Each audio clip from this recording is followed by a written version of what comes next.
Okay, good afternoon. Today we'll be covering chapter 39, which is geriatric patients. And I think that should be the only chapter that we're going to be covering today.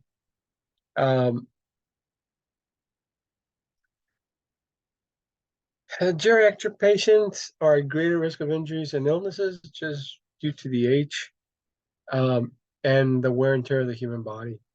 The changing physiology of the geriatric body system results in a different presentation of signs and symptoms. Okay, the geriatric patient also often has one or more long-term conditions that may require multiple medications. And from my experience, they basically sometimes have the whole freaking pharmacy in their medicine cabinets. Um, Effects of aging and body systems. Age-related physiology changes begin around the age of 30. People are living longer with chronic illnesses. Illness is common among the geriatric, but not inevitable. The aging body has fewer reserves for acute or severe and rapid onset or medical and traumatic emergencies. Changes in the body of the geriatric patients. You have the neurological system. The brain itself changes with age. Clinical depression is common. Altered mental status is also common. The cardiovascular system, you develop hypertension and changes in the heart rate and rhythm. Normally, with the older generation, the pulse rate tends to go up. Gastrointestinal, you have common constipation, deterioration of the structures of the mouth. They start losing teeth. General decline in efficiency of liver, impaired swallowing, uh, malnutrition as a result of deterioration of the small intestine. The musculoskeletal system, you develop osteoporosis and osteoarthritis also. The respiratory system, you have cough power is actually diminished. You have an increase in tendency of infection, and you have less air and less exchange of gases due to the general decline of the respiratory system. In the renal, drug toxicity problems are common. General decline in efficiency also. The skin perspires less, tears more easily, and heals very slowly. The immune system, fevers often are absent, and lessened ability to fight disease. In the cardiovascular system, you have stenosis, the heart valves. Now, stenosis, if you want to really think about it, stenosis is a problem with the valves not closing. So stenosis is an opening issue. So stent open, okay, can reduce blood flow and cause pulmonary edema. Common hypertrophy can reduce cardiac output and affects the ability to compensate for illness or an injury. And there is a decreased ability to increase heart rate to meet demand. Cardiovascular system dysrhythmias may occur, and electrical conduction is impaired. Arteriosclerosis increases the workload of the heart. Baroreceptors are less sensitive to orthostatic hypotension, may occur. The respiratory system, you have decreased strength in respiratory muscles, a decreased ability or pliability of the rib cage, also a decreased alveolar surface area, and you have chemoreceptors become less sensitive. In the respiratory system, also you have decreased smooth muscle, uh, decreased airflow to the alveoli, and you have weakening of cough reflex and decreased function of cilia and increase the risk of infection because the cilia is the one that push the toxins and debris out of the lungs, and if it doesn't do that, they're going to stay there and cause infection.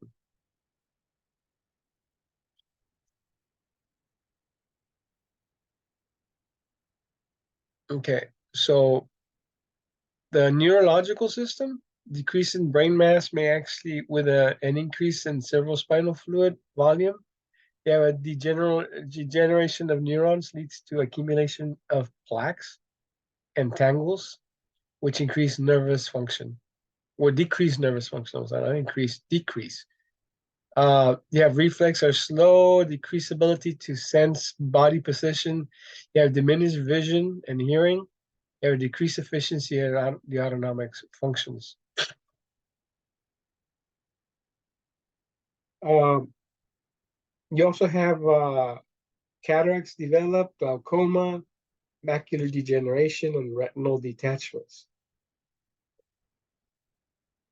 Uh, Neuropathies affects motor, sensory, and autonomic nerve tracts. Numbness, tingling, pain, swelling, weakness, and decreased pain perception may occur, and diabetes can increase the risks of neuropathies. Gastrointestinal system, you have deterioration of smell and taste, loss of teeth, decreased salivation, and changes in the stomach and the esophagus can lead to malnutrition. The liver decreases the size, weight, and function, and peristalsis throughout the GI tract is slowed. And peristalsis is that movement of intestines to help the food go down its track. The endocrine system itself, there's an increase in risk of type 2 diabetes. There's a less effective or efficient regulation of blood pressure, fluid balance, electrolyte balance, and beta sympathetic response. Excuse me. You also have a decrease, thyroid hormone decrease, decreases metabolic rate. Osteoporosis weakens the bones, loss of vertebral disc space with kyphosis. Uh, Modifications to spine motion restriction may actually be required when you're taking care of them. EMTs apply padding to make the patient comfortable on the backboard itself, only because of what the osteoporosis and the I forgot the other one. I'm sorry. Osteoporosis. The other one would be the loss of vertebral spaces. You have degenerations in the musculoskeletal systems of joints, decreased range of motion, and decreased skeletal muscle mass. The renal system, you have nephron loss with decrease of kidney mass, you have decreased renal blood flow and filtration rate, you have disturbances in fluid and electrolyte balance, and a decrease in clearance of drugs may actually result in toxicity. And with adults over the age of 70, we normally cut the medication in half, a lot of the medications, due to the fact that the patients don't have the ability to excrete the medication. So they stay with it and the medication becomes toxic to their body. The integumentary system, or also skin, is thinner, looser, and more prone to injury. Wounds actually heal slowly. Uh, Special geriatric assessment findings. Physiological changes make certain injuries and illnesses more likely. Pain may actually be diminished or absent, and physiological changes impair the ability to compensate for illness and injury. Heart attack or myocardial infarction, instead of presenting with chest pain, a lot of the older generations have what they call a silent heart attack or silent MI, only because they don't have that sensation to feel the pain that the heart attack is actually causing. So common thing that you want to look for whenever you're dealing with a geriatric patient is they faint frequently or feel weak frequently, uh, or have problems breathing. Consider a heart attack until you prove it otherwise. Patients may actually present with weakness, fatigue, confusion, dizziness, nausea, vomiting, abdominal pain, syncope, and trouble breathing. Patients may actually complain of aching shoulders, or indigestion.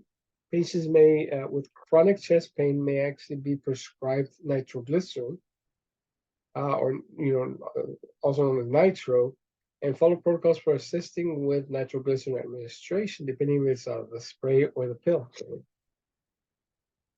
If heart attack is suspected, with or without chest pain, follow protocols, consult with medical direction, and as needed, and transport the patient as soon as possible. Congestive heart failure. This is when the heart itself is not functioning correctly and everything is backing up into your system. Maybe chronic or new onset. Backup of blood behind the weakened heart results in characteristic signs and symptoms. Now, remember, you can have a right-sided or left-sided issue when it comes to when it comes to CHF. Congestive heart failure signs and symptoms: jugular vein distension, peripheral edema, altered mental status, fatigue and anxiety, wheezing, dyspnea, orthopnea, which orthopnea is problems when you lie down, you can't breathe, and tachypnea, which is fast breathing. Crackling on auscultation, in other words, wet lung sounds, and chest pain. Management: give oxygen, put him on the Fowler's position, transport, and assist in ventilations if needed. And remember, we have to try to keep up that oxygen saturation at 94% and above. Assessment findings of shortness of breath and dyspnea. Common causes of pulmonary edema, pulmonary embolism, and pulmonary pneumonia and COPD. Breathing can actually easily become inadequate. Key things when it comes to asthma, things that can actually cause it. So you have congestive heart failure, chronic bronchitis, pulmonary embolism, pneumonia, pulmonary edema, heart attack, asthma, and emphysema. Assessment findings: shortness of breath. With pulmonary edema, the left ventricle starts to eject less blood, causing it to back up and going back into the lungs. Excessive pressure in the vessels in the lungs result, and usually fluid leaks from the capillaries to the alveoli. Gas exchange becomes inadequate because once you have fluid in your lungs, it's like drowning on your own fluid. Pulmonary edema signs and symptoms include severe respiratory distress, orthopnea, altered mental status, coughing, blood-tinged sputum also. Emergency care centers around respiratory support, and we're just giving them oxygen. Pulmonary embolism usually occurs when blood clots break free from the veins of the lower extremities, like what we have deep vein thrombosis or DVT, or pelvis, and actually get transported back into the right side of the heart, eventually reaching the pulmonary arteries and causing a clog. Now, the key thing is that you're going to have sharp chest pain with this one. And the thing is that you might not hear anything abnormal in the lungs. Okay, but when you do an O2 check for O2 saturation, it might actually be low, or actually can actually be normal. The issue is that if the pulmonary embolism goes into a smaller pulmonary blood vessel, then only that part of the lung gets affected, but the rest is actually compensating in accepting oxygen and transporting it to the lungs, to the blood itself. Signs and symptoms include sudden onset of dyspnea, localized non-radiating chest pain, possible back shoulder pain, weakness or syncope, and anxiety. Treatment: maintain an SpO2 level greater than 94%. Monitor for inadequate breathing. Provide positive pressure ventilation if breathing is inadequate. And transport the patient. Request an ALS backup if possible. Pneumonia, it can actually be bacterial or viral or fungal. Okay. The geriatrics are at increased risk of pneumonia. The geriatric may not exhibit classic pneumonia signs such as pain, high fever, and chills, which is what we consider an atypical pneumonia. A typical will have these, an atypical will not have these. Watch for severe respiratory distress and malaise. In pneumonia, you have an altered mental status and inadequate breathing may occur. Ensure adequate oxygenation. Consider a CPAP if the patient cannot maintain an SpO2 level greater than equal to 94%, and provide positive pressure ventilation if breathing is actually inadequate. COPD, or chronic obstructive pulmonary disease. It includes emphysema and bronchitis. Now, in some books, it will also include asthma. Patients may actually be on oxygen at home, and the patients usually present with respiratory distress and use of accessory muscles.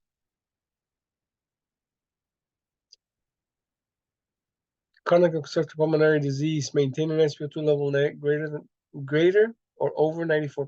If the patient has an inhaler, follow your protocols for assisting the patient with that use. And if the patient cannot maintain an SpO2 level, consider CPAP according to your protocols. Again, around this area, haven't seen an ambulance actually carry a CPAP. So, but it's going to get here. Altered mental status, maybe chronic or new onset, can range from confusion and unresponsiveness. Do not assume altered mental status is normal for a patient. So key things about altered mental status, you might actually have head injury, cardiac dysrhythmias, or acute coronary syndrome, delirium, dementia, and Alzheimer's disease, seizures, infection, medication or drug toxicity, shock, or severe dehydration, hypoxia, and respiratory disorders, hypothermia or hyperthermia, strokes or TIAs, blood glucose abnormalities, and head, and what we talked about head injury. Now, cognitive impairments, there's a deterioration in the geriatric person's thinking, memory, language, and judgment skills. Recognize a patient who does not have the ability to take care of himself. Stroke, it may be an ischemic or hemorrhagic stroke. Now, the difference between one ischemic is when you have a clot preventing any blood flow past that point, and the hemorrhagic is when you have a blood vessel that bursts. The intracranial pressure may actually be increased. It may result in an altered mental status, ranging from disorientation to unresponsiveness. Assessment findings, altered mental status, stroke. The extent of the location of the stroke affects the severity of the altered mental status, from lightly deteriorated to totally unresponsive. A massive stroke can actually lead to death within minutes, especially if it's hemorrhagic based. Treatment, recognition is the key. And we have a term that we use, time is tissue. In other words, the longer you wait, the more tissue dies. So recognition is the key. Protect the airway. Maintain an SpO2 level greater than or equal to 94%.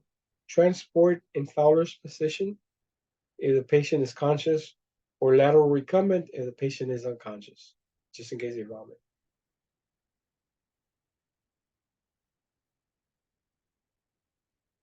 TIAs, or transient ischemic attacks, it has this same presentation as a stroke, but signs and symptoms go away within 24 hours.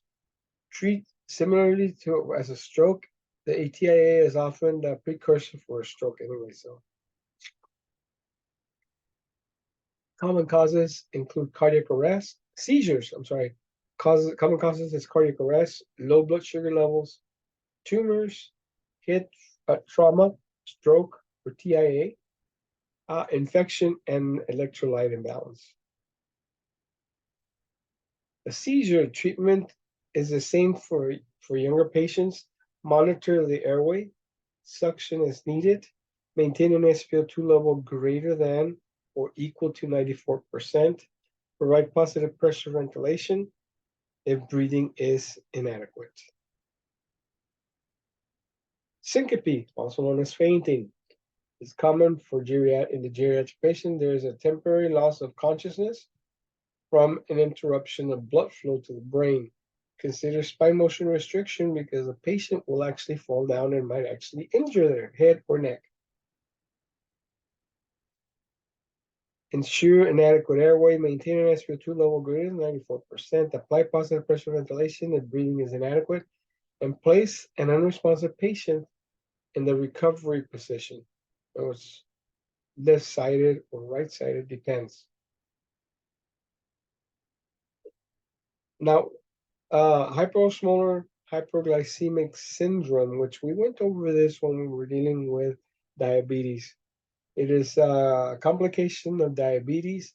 Blood glucose rises, but enough insulin is present to allow glucose to be used for energy, so the ketones are not produced. Dehydration occurs from excessive urination. So these are the guys that have very weak skins. When you touch them, sometimes they just tears. Signs and symptoms have a gradual onset. The blood glucose levels is elevated. Other findings include polydipsia, polyuria, dry mucous membranes, dizziness, confusion, and seizures. Remember, polydipsia is excessive thirst, and polyuria is excessive urination. Treatment: manage the airway, maintain an SpO2 level greater than 94%. Consider an ALS intercept so they can help you.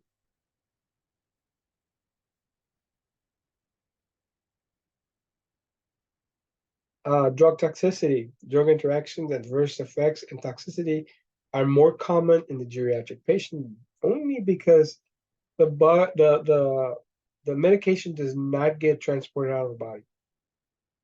Treatment includes maintaining an airway and ensuring adequate ventilations and oxygenation, and transport all medications with the patients. Sometimes you might actually need to carry a trash bag full of medications. Now, don't get me wrong, some of the medications have been expired for months. So I don't want to say years, but maybe months. Delirium and dementia. Dementia is a chronic, irreversible deterioration in mental function that occurs in about 15% of the geriatric patients. Management is basically supportive. Maintain an airway, make sure they have a pulse, and transport them to the hospital. You really can't do much about it. Delirium is an alteration of mental function with a recent or sudden onset. It indicates an underlying disturbance in body systems. Consider causes such as low blood glucose levels, and management is usually supportive also. Alzheimer's disease is a common cause of dementia in the geriatric patients. Patients may actually be uncooperative. This is an indication of the disease, but not a personal attack on you. You may need to repeat information so they can understand it. Assessment findings: signs of trauma or shock. Okay, trauma is the leading cause of death in the geriatric patient. Several physiological changes increase the risk of trauma. Falls are common cause of traumatic death in the geriatric patient. Assessment findings of trauma or shock: consider the event that may have actually resulted in trauma, such as dizziness, faintness, palpitations. The geriatric are much less able to compensate for the effects of trauma and can actually deteriorate very rapidly. Treatment: provide spine motion restriction, ensure adequate airway oxygenation and ventilation, and treat and transport the patient expeditiously or very quickly. Um, Common and potential life threats when it comes to gastrointestinal bleeding. Indicates an underlying disease process, may be from upper or lower GI tract, and may be obvious or occult, and may be associated with abdominal pain. Assessment findings of gastrointestinal bleeding treatment: be alert for signs of shock, maintain an airway, and ensure adequate breathing and oxygenation. Position the patient in a recovery position. A blood pressure that is 10 millimeters lower than that of the patient is standing, then that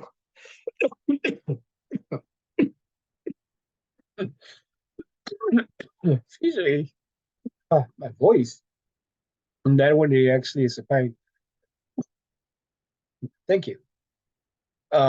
Basically, this is what it is your orthostatic hypotension. Okay, environmental temperature extremes, the ability of geriatric patients to create heat when it's cold or to dissipate heat when it's hot may be impaired from aging process, disease, or medications. Hypothermia and hyperthermia may result in this. Elder geriatric abuse. It includes neglect, physical abuse, and sexual abuse, financial abuse, and emotional abuse. Elderlies who are bedridden, demented, or incontinent, frail, or have disturbed sleep patterns are at higher risks. Basically, this is, now this is not a bumper area of a geriatric patient. In other words, patient's not going to be walking into a wall and get this. So look for these signs and symptoms that the patient may actually be shown that they actually have been beaten up. You have to report it no matter what. Elder geriatric abuse, your priority is to provide emergency care for the injuries. Do not confront the families or care provided with your suspicion of abuse. Make your suspicions known to the receiving hospital. Follow protocols regarding reporting the suspected abuse. Okay. Check the underlying cause of hyperglycemia, hyposmolar non-ketonic syndrome. Now, do you have gastrointestinal bleeding, stroke, dementia, or type 2 diabetes? And the answer will be type 2 diabetes. It's a diabetic complication.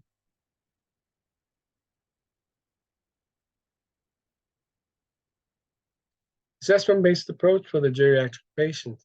The population over 65 is increasing.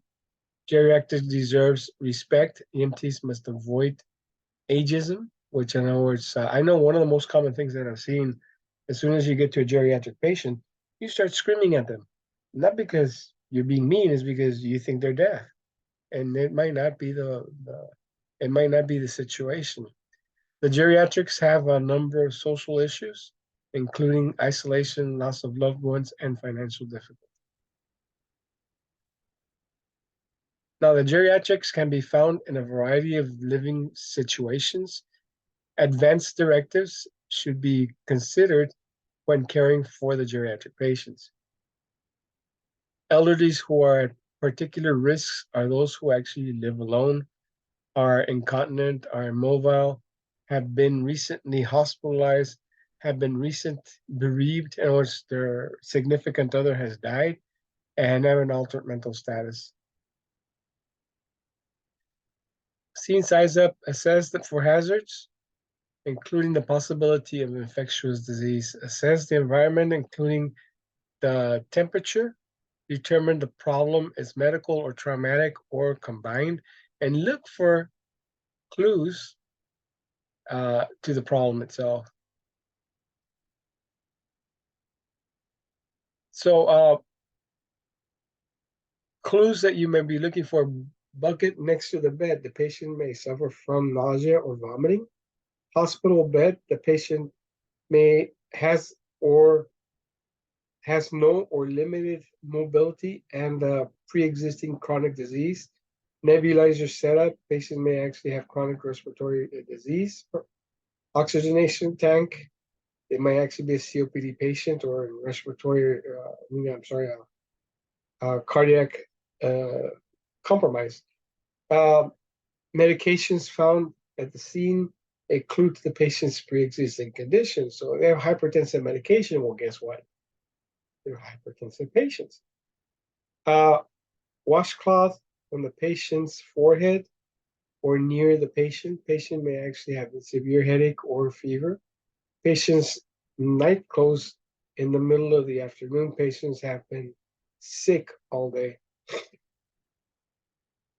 Tripod position. Patient might actually have a respiratory issue. Patients propped up on the pillow. They might actually have difficulty breathing when they're lying flat down. Common cause of this is CHF, congestive heart failure.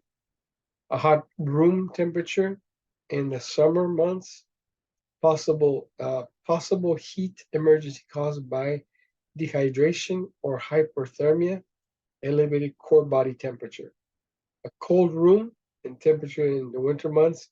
Possible in cold emergencies, hypothermia, and a decreased core body temperature.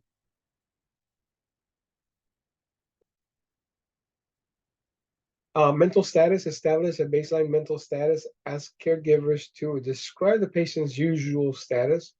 The geriatric may process information a little bit more slowly, and the stress of an emergency or change in environment can actually cause confusion.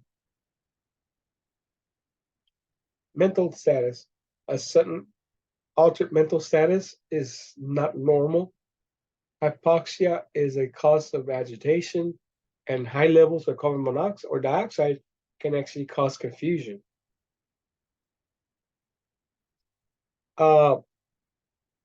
You have a poor brain perfusion is also a cause of altered mental status. Dehydration, infection, altered blood glucose levels, hypothermia, stroke, head trauma, or drug or alcohol issues. Airway. There is an increased risk of choking and aspiration. Arthritis and dentures can actually complicate airway management. Breathing and oxygenation. Elderly patients have a higher resting respiratory rate and a lower tidal volume. Okay, retractions are less likely to in respiratory distress. Fatigue can actually occur usually in the respiratory distress patients. Maintain an SpO2 greater than 94%. Use positive pressure ventilation if needed. And if airway is actually oxygen is inadequate. Circulation. Assess central and peripheral pulses, noting the rate, strength, and rhythm. Resting heart rates are higher unless the patient is on beta blockers. And irregular pulse is common in geriatric patients. And remember, irregular is basically telling you that they have atrial fibrillation. Skin. The skin is normally drier and less elastic. Check for mucous membranes for signs of dehydration. Is the patient determine the transport priority? Is the patient stable or unstable? Any patient with abnormality in the airway, breathing, circulation, and mental status is unstable. You can consider them unstable, so you need to transport them right away. Secondary assessment. Sensory changes may actually affect history taking. Position yourself so that the patient can actually see you and explain what you're doing. If the patient has eyeglasses, make sure that they have them with them. And cataracts and glaucoma decrease the tolerance of bright lights and glare. Secondary assessment, do not assume that the patient is deaf. If the patient has a hearing aid, make sure that they take it with them or it's turned on. Do not shout. Note writing can actually help the patient in hearing and the hearing impaired also.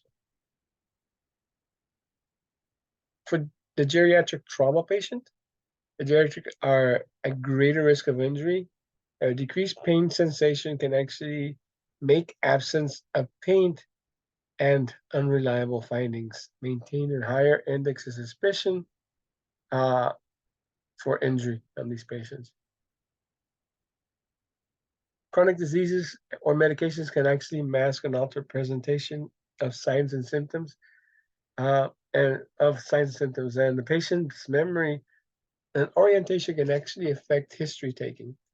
There may actually be multiple complaints also. The resting respiratory rate is normally higher. Now, this is, special considerations. The resting respiratory rate in patients is higher in the elderly. The resting heart rate is normally greater than 90 beats per minute. The skin is normally drier and less elastic, and fever is less common in the elderly patient, even when the serious infection is occurring. Systolic blood pressure increases in the elderly patient, making systolic hypertension more common. The hypertension might give a false reading in the patient who is actually has blood loss or dehydration. However, the blood pressure will fall quickly because the patient cannot compensate that well. The pupils are more sluggish to respond to light because of the normally aging process. The pupils may actually be distorted, not round, because the cataract surgery or other conditions may have altered it. Eye drops are the patient that the patient may may actually be taking for conditions such as glaucoma and can cause the pupils to actually dilate or not react at all. Like,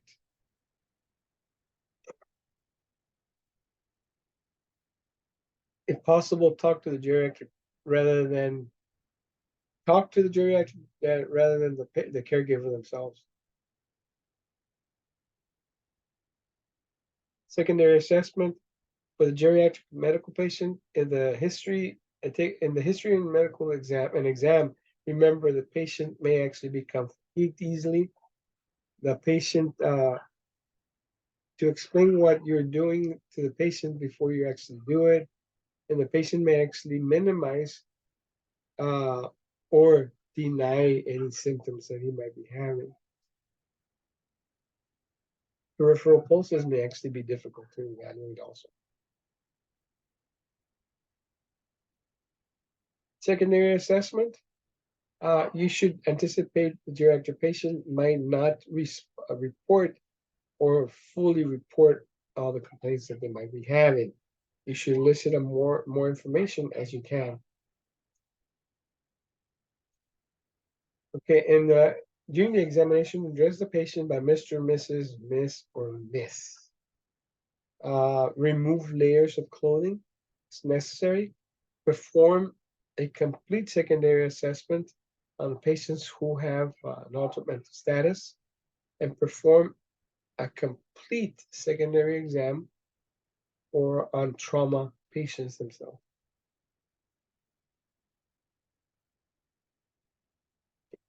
Emergency medical care and reassessment. Anticipate problems and reassess and continually maintain the patient's airway. Be prepared to assist ventilations uh, maintain an adequate oxygenation, and determine the best position for the patient, whether it can be Trendelenburg's, on their side, or whatsoever. Okay, and basically this is it for this lesson. I'm gonna go ahead and stop here. I'm gonna see if I can post the videos up now. Um, that way you guys can have access to them. We will go over the exam. We'll finish up the exam and then we'll go and we'll go over it. So if you don't have any questions, if you have questions, please give me a call. I'll go ahead and end this right now. You guys have a good night.